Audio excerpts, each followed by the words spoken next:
અંગ્રેજી ઝડપથી અને સડસડાટ બોલવું છે તો માત્ર ગ્રામરથી કામ નહીં ચાલે. વેલકમ મિત્રો, જ્ઞાન વૃક્ષની 90 દિવસની સ્પોકન ઇંગ્લિશ જર્નીના ડે 3ના આ સેશનમાં.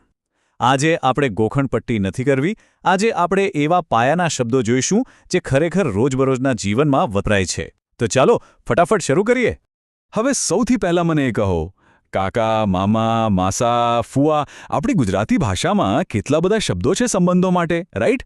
તો શું અંગ્રેજી બોલવા માટે આ બધા અલગ અલગ શબ્દો ગોખવા પડશે? બિલકુલ નહીં. આનો જવાબ એટલો સરસ અને સિમ્પલ છે કે તમને અંગ્રેજી એકદમ સહેલું લાગવા માંડશે. તો ચાલો એ જોઈએ. પહેલી કેટેગરી છે સગા સંબંધીઓ, એટલે કે રિલેટિવ્સ એન્ડ રિલેશનશિપ્સ. આપણે બેઝિક ફેમિલી મેમ્બર્સથી શરૂ કરીએ. હું અહીંથી બોલું, તમારે ત્યાંથી મારી સાથે પ્રેક્ટિસ કરવાની છે, ઓકે? મમ્મીને કહીશું મધર, માતા એટલે મધર, પપ્પા એટલે ફાધર, પિતા એટલે ફાધર, ભાઈ માટે બ્રધર, ભાઈ એટલે બ્રધર, બહેન માટે સિસ્ટર, બહેન એટલે સિસ્ટર, દીકરો એટલે સન, દીકરો એટલે સન, અને દીકરી એટલે ડોટર, દીકરી એટલે ડોટર. Very good. હવે પેલા જાદુઈ શબ્દોની વાત કરીએ. મેં શરૂઆતમાં પૂછેલું ને કે કાકા, મામા, માસા, ફુવા માટે કેટલા શબ્દો જોઈએ? તો સાંભળો, માત્ર એક જ. અંગ્રેજીમાં આ બધા જ પુરુષ સંબંધો માટે ફક્ત અંકલ વપરાય છે. હા, ફક્ત અંકલ. અને એવી જ રીતે કાકી, મામી, માસી કે ફોઈ માટે એન્ટ અથવા એન્ટી. છે ને અંગ્રેજી એકદમ સિમ્પલ? ઓકે. હવે અહીંયા મોટાભાગના લોકો એક બહુ જ કોમન ભૂલ કરતા હોય છે. પિતરાઈ ભાઈ કે બહેન માટે આપણે કઝન્સ શબ્દ વાપરીએ છીએ. પણ પ્લીઝ ક્યારે પણ કઝિન બ્રધર કે કઝિન સિસ્ટર એવું ના બોલતા. એ બિલકુલ ખોટું છે. તમારે માત્ર કઝિન જ બોલવાનું છે. બસ આ એક નાનકડો સુધારો તમારી ઇંગ્લિશને એકદમ નેચરલ બનાવી દેશે. ચાલો હવે થોડા આગળ વધીએ. દાદા કે નાના હોય તો કહીશું ગ્રેન્ડફાધર. દાદા એટલે ગ્રેન્ડફાધર. દાદી કે નાની માટે ગ્રેન્ડમધર. દાદી એટલે ગ્રેન્ડમધર. ભત્રીજો અથવા ભાણિયો હોય તો નેફ્યુ. ભત્રીજો એટલે નેફ્યુ. ભત્રીજી કે ભાણી માટે નીસ.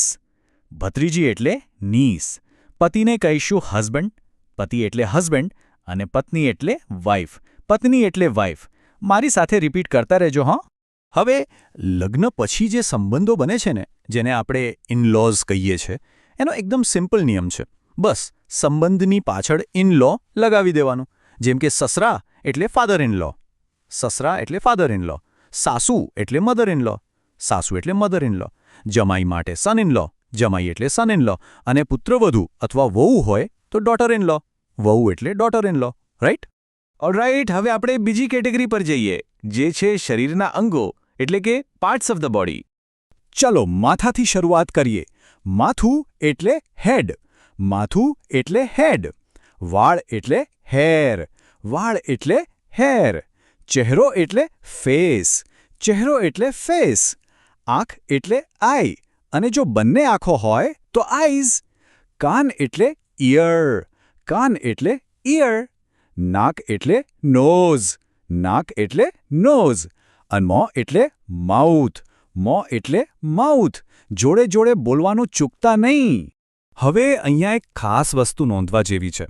નોર્મલી આપણે બહુવચન માટે પાછળ એસ લગાવીએ, જેમ કે આઈનું આઈસ.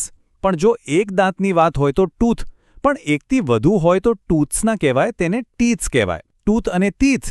એ જ રીતે પગનો એક પંજો હોય તો ફૂટ, પણ એકથી વધુ હોય તો ફીટ. આ અપવાદો ખાસ યાદ રાખજો, કારણ કે અહીંયા જ લોકો મિસ્ટેક કરતા હોય છે. ચાલો બોડીના બાકીના પાર્ટ્સ જોઈ લઈએ. ફટાફટ રિપીટ કરીશું. જીભ એટલે ટંગ. જીભ એટલે ટંગ. હોઠ એટલે લિપ. હોઠ એટલે લિપ. ગરદન કે ડોકને કહીશું નેક. ગરદન એટલે નેક. ખભો એટલે શોલ્ડર. ખભો એટલે શોલ્ડર. આખો હાથ હોય તો હેન્ડ. હાથ એટલે હેન્ડ. હાથની આંગળીને કહીશું ફિંગર. આંગળી એટલે ફિંગર. પેટ એટલે સ્ટમક. પેટ એટલે સ્ટમક. પીઠ એટલે બેક. પીઠ એટલે બેક. અને પગ એટલે લેગ. પગ એટલે લેગ. હવે ઇંગ્લિશનું એક મોટું સિક્રેટ. અંગ્રેજીમાં અમુક અક્ષરો એવા હોય છે જે લખાય તો ખરા પણ બોલાય નહીં, જેને આપણે સાયલેન્ટ લેટર્સ કહીએ છીએ. દાખલા તરીકે હાથના અંગૂઠાને સ્પેલિંગમાં થંબ લખાય, પણ એમાં બીનો ઉચ્ચાર નથી થતો, એને માત્ર થંબ વંચાય. સેમ એવી રીતે ઘૂંટણને ની લખાય, પણ શરૂઆતનો કેસ સાયલેન્ટ છે, એટલે આપણે ફક્ત ની બોલીશું. પરફેક્ટ પ્રોનાઉન્સિએશન માટે આ બહુ જરૂરી છે. આગળ વધીએ આપણી ત્રીજી કેટેગરી તરફ, જે સૌથી વધુ કામ લાગશે: ઘરની વસ્તુઓ, એટલે કે હાઉસહોલ્ડ આઇટમ્સ. ચાલો ઘરના બેઝિક સ્ટ્રક્ચરથી શરૂ કરીએ. આ શબ્દો બોલો ને ત્યારે તમારા ઘરની વસ્તુઓને મનમાં જોતા જજો.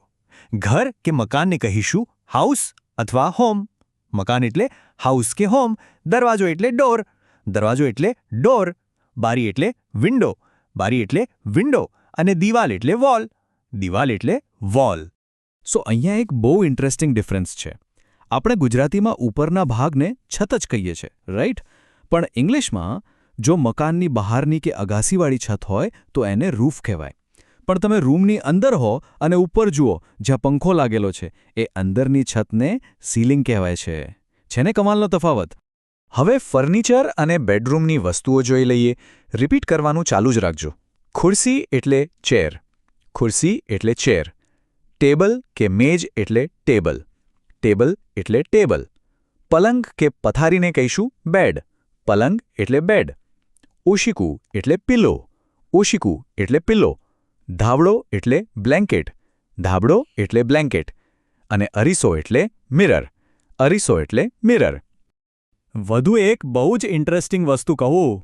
સમય જોવા માટે આપણે ઘડિયાળ શબ્દ વાપરીએ છીએ, પણ અંગ્રેજીમાં દિવાલ પર લગાવેલી ઘડિયાળ હોય તો એને ક્લોક કહેવાય અને કાંડા પર પહેરવાની હોય તો એને વોચ કહેવાય. નાની વાત છે પણ એકદમ કામની છે. હવે ક્વિકલી રસોડા અને બાથરૂમની રેગ્યુલર વસ્તુઓ જોઈ લઈએ. સાવરણી એટલે બ્રૂમ. સાવરણી એટલે બ્રૂમ. વાસણોને કહીશું યુટેન્સિલ્સ. વાસણો એટલે યુટેન્સિલ્સ. ચમચી એટલે સ્પૂન. ચમચી એટલે સ્પૂન. ડોલ એટલે બકેટ. ડોલ એટલે બકેટ. સાબુ એટલે સોપ. સાબુ એટલે સોપ. અને ટુવાલ એટલે ટાવલ. ટુવાલ એટલે ટાવેલ. આપણે પેલા સાયલેન્ટ લેટર્સની વાત કરી હતી ને, તો ઘરની વસ્તુઓમાં પણ એવા બે શબ્દો છે. કાંસકો હોય એને લખાય કોમ્બ, પણ છેલ્લો બી સાયલેન્ટ છે એટલે આપણે બોલીશું કોમ.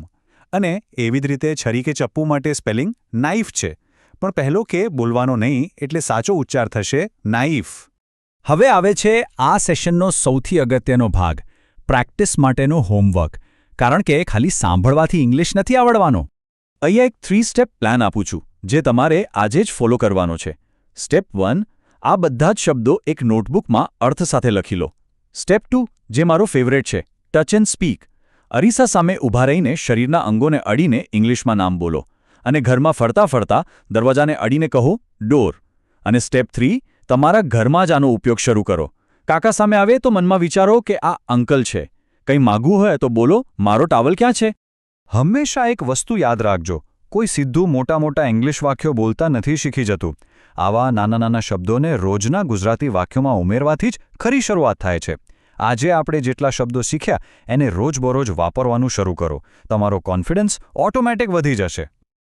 તો આજના આ એક્સપ્લેનર સેશનમાં આપણે બેઝિક અને બહુ જ કામનું વોકેબ્યુલરી જોયું. જરા વિચારો, જો આ થોડા શબ્દો ઇંગ્લિશને આટલું સહેલું બનાવી શકતા હોય તો આવનારા 87 દિવસોમાં તમે કેટલું બધું શીખી જશો. આ પ્રેક્ટિસ ચોક્કસ પૂરી કરજો. જો આ સેશન ગમ્યો હોય તો લાઇક કરો, જરૂરિયાતમંદો સાથે શેર કરો અને જ્ઞાન વૃક્ષને સબસ્ક્રાઇબ કરો. મળીએ ડે 4ના સેશનમાં.